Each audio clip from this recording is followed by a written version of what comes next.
indeed woo. Preferably all as one, otherwise I feel like I'm being assailed by pigeons. We have two acts in this section. You're going to enjoy the pair of them. The first is called Thomas Henry, so let's welcome him on the count of three. Here we go. Uno, dos, tres, go!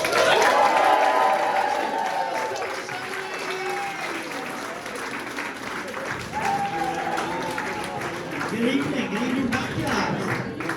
It's great being back in East London. I tried to dress a little trendy for the occasion, but I caught a look at myself in the mirror. I just think I look like a leprechaun who's given a John Lewis voucher.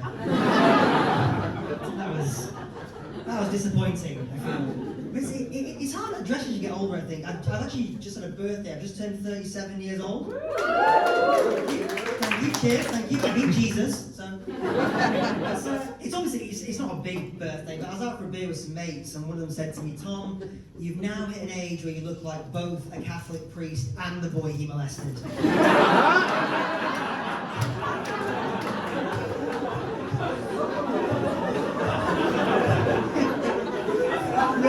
You're like, fucking hell, that's the most accurate thing anyone's ever said about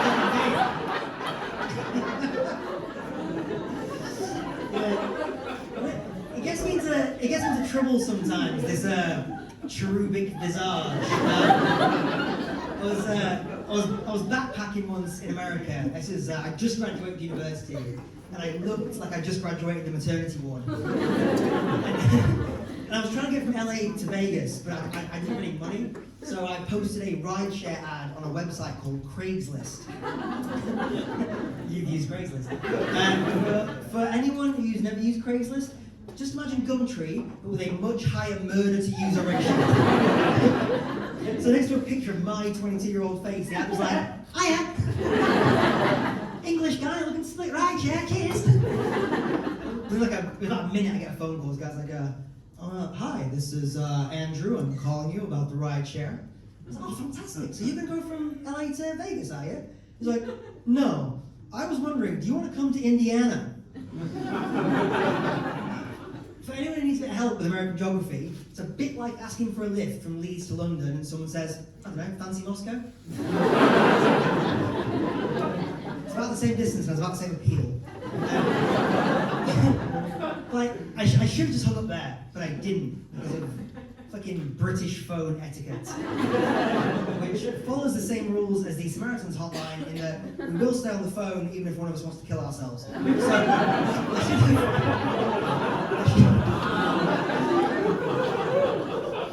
he's darker than I thought he'd be. Molestation, suicide. So I should have. I told Andrew I don't want to go to Indiana, and he sounded very upset. He was like, "Oh, well, that's a real shame, because me and my wife, we're swingers, and we just want to put your cute little butt in our van for a couple of weeks and just see what happens." Now, Neve, the first rule of being an adorable little cherub: you never get in the van. Never get in the van. And I was 22 at the time, so I didn't really know what a swinger was. I thought it might have something to do with golf. I was kind of right in the sense that Andrew was interested in a long drive that led to a hole in one of us. So thank you. Back to the solo applause. That's the second most British thing that's happened tonight. Oh, very good. Stewie Griffin appreciates the jokes. That's excellent. But obviously at that stage, I had to give Andrew some sort of response, but I didn't say no, or I didn't say, "Send me a picture of your wife, we can talk about it." Instead, I gave him the most British answer of all time, which was, "No thank you, Andrew, those dates don't work for me." As if it was like a scheduling conflict, that was the problem. I'm fine getting murdered, just not on Wednesday. We've got plans. Despite that horrific start, I actually ended up living in America for quite a long time. I lived in New York for about 5 years. And I would say the biggest difference between British and American culture is dating. Because, Brits don't date. We just pick someone and then get drunk in proximity often enough to have children. That's not dating. And I did a lot better with American girls. Nothing to do with the way I look, because I look like Winnie the Pooh with his trousers on. It was mostly...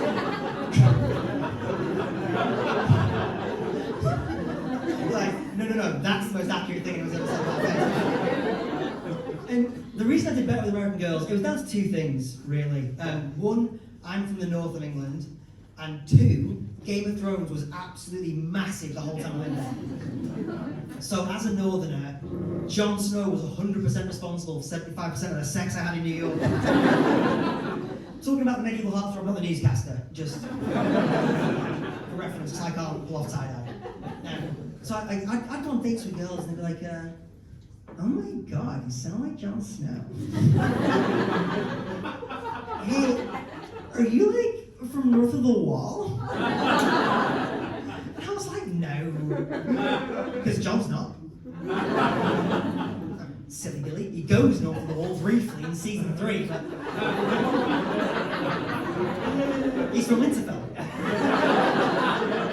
Yeah. That speech accounts for 25% of the sex I didn't have. Because once any Jon Snow illusion's gone, just Frodo. That's a very different fetish. But it was quite interesting dating in a country where your accent is a natural aphrodisiac. Oh yeah, like the very first girl I went on a date with, absolutely gorgeous. Ashley, she looked like a girl next door version of Jennifer Lopez. Sort of like Jenny if she stayed on the block. That was kind of her vibe. And we're out for a drink and she was like, oh my god, I love your accent, where's it from? I was like, it's from England. She goes, oh, so did you learn to speak English when you moved to America? Sorry, what? I said, oh my god, I'm so sorry, that's a dumb question.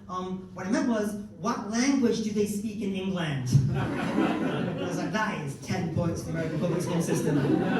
Right there. But the next thing she said was, why don't you take me back to your place?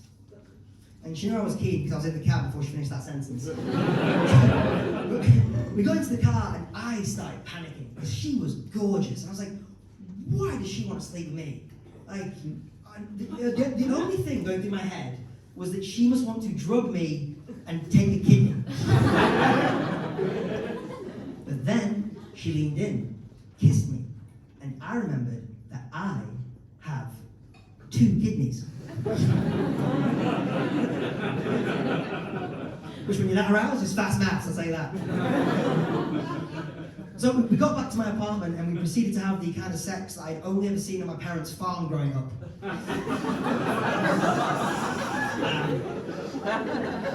By which I mean there was a lot of animalistic noise and my mother checked in from time to time. Even during all the sex, I couldn't get comfy. I was like, what is she seeing me? Like, is she gonna film me? Like, am I gonna end up on a fetish website like hariboboys.com? Is that what this? Adele, I bloody wish you'd film me, I tell you that. I posted a personal best twice. And I only cried the second time. But like, dating in America, it wasn't all fun and games, I wouldn't say. Like, it got a bit weird. Anytime I left New York, it got a bit weird.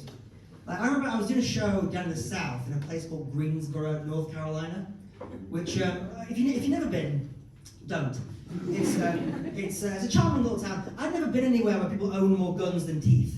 So that was a new one for me. And I was doing this show, and I could see someone in the front row, sort of sat where someone clearly had the hots for me in the front row.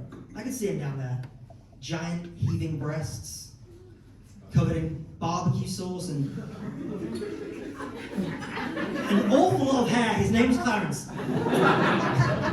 And Clarence was staring at me. He was sort of like lusting after me like I was the last piece of chicken at a late night KFC. It was this huge man who's just like,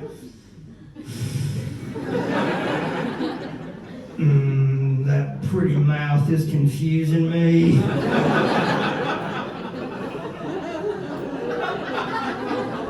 This boy's finger looking good.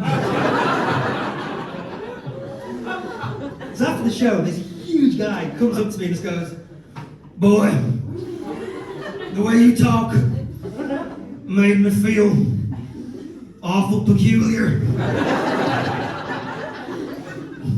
Man, I want to buy you a drink. To which I said, no thanks. I've got an early flight back to New York tomorrow. His went, I can tell you ain't from around here, but it's awful impolite to refuse a man when he offers to buy you a drink. So we're still together. Because he laughs at all my jokes, and he's a gentle but very persistent lover, which is a delight. You guys have been absolutely wonderful. My name is Thomas Henry. I will give you back to your host.